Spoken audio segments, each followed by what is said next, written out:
দীর্ঘদিনের ভোগান্তির অবসান ঘটাতে অবশেষে নিজেদের উদ্যোগেই বাঁশের সাঁকো নির্মাণ করেছেন ঢাকার দুহার উপজেলার সুতারপাড়া ইউনিয়নের মধুরচর এলাকাবাসী। স্থানীয় মানুষের অর্থায়নে নির্মিত এই সাঁকোর মাধ্যমে উপকৃত হবেন অন্তত ৫ গ্রামের প্রায় ১০,০০০ মানুষ। সাঁকোটি সর্বসাধারণের চলাচলের জন্য আনুষ্ঠানিকভাবে উন্মুক্ত করে দেওয়া হয়।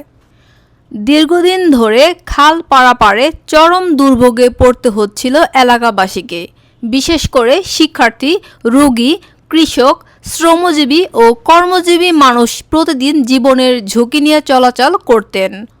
চঞ্চল মোল্লার উদ্যোগে এবং স্থানীয় জনগণের সহযোগিতায় বাঁশের সাঁকোটি নির্মাণ করা হয়।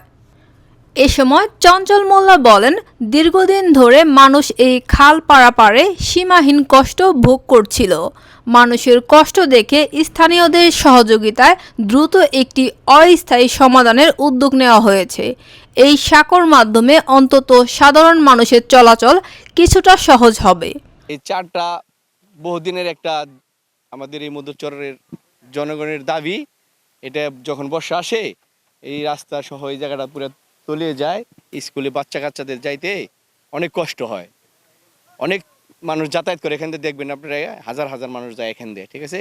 স্কুলে, বাজারে, মাদ্রাসা, মসজিদে অনেক মানুষ যাতায়াত করে।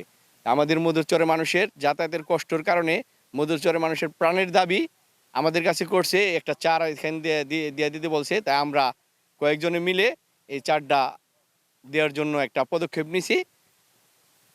তাই আজকে চারটা হয়ে গেছে। এটা টোটাল মধুরচরের মানুষ মেঘুলা হাট বাজার আছে, মেঘুলা হাট বাজারে যায়, মসজিদ, মাদ্রাসা আর স্কুল, কলেজ, মালিকান্দা কলেজ আছে, স্কুল আছে, এটা দিয়ে যাতায়াত করে টোটাল মধুরচরের মানুষ। হাজার হাজার মানুষ যাতায়াত করে এটাতে। চঞ্চল মোল্লা একটা আপনি চার করে দিয়েছে, ঠিক আছে। মানুষের অনেক কষ্ট হয়, মহিলারা অনেক কষ্ট করে যায়, বাচ্চারা অনেক কষ্ট করে যায়, কোলে করে নিয়ে যায়, ঠিক আছে। খুব কষ্ট হয়। এখন চারটা বাইকের মাধ্যমে চঞ্চল মোল্লা করে দিয়েছে। তো এখন মনে করেন এই চার যদি চেয়ারম্যান হয় চঞ্চল ভাই, যেই হোক, যদি আমরা আশা করি যে এর একটা ব্রিজ করে দিব আমাদের, এটাই আমাদের আশা। বর্তমানে একটা বাঁশের সাঁকো সরকারের কাছে আমরা একটা ব্রিজ স্থায়ীভাবে আশা করি মধ্যস্থলের পক্ষ থেকে। মধ্যস্থলবাসী দীর্ঘদিন যাবৎ অনেক কষ্ট করে নদী ভাঙ্গন কবলিত এলাকা, এখানে অনেক কষ্টে দিন গেছে বিগত প্রায় এক যুগের উপরে। এখানে মানুষ বর্ষাকালে নৌকা থাকে, অনেক সময় থাকে না। স্কুলের ছাত্রছাত্রীরা যারা যায় তাদের অনেক কষ্ট হয়, অনেক সময় টাইম মেনটেন করতে পারে না, তাদের অনেক দুর্ভোগ। এই চারটার মাধ্যমে অনেক দুর্ভোগ লাঘব হয়েছে। কারণ কি, এটা আমরা আশা করি যারা স্থানীয় সাংসদ আছে যে ভবিষ্যতে এখানে স্থায়ীভাবে একটা ব্রিজ হয়, তাতে এলাকাবাসীর শান্তি এবং যোগাযোগ ব্যবস্থা উন্নত হবে। আর ছাত্রছাত্রী যারা আছে, শিশু কিশোর, এদেরকে চলাচল ব্যবস্থা ভালো হবে, স্কুলের কোনো সময় নষ্ট হবে না। এই আমরা নদীর পাড়ে বসবাস করতে আমাদের খুবই কষ্ট।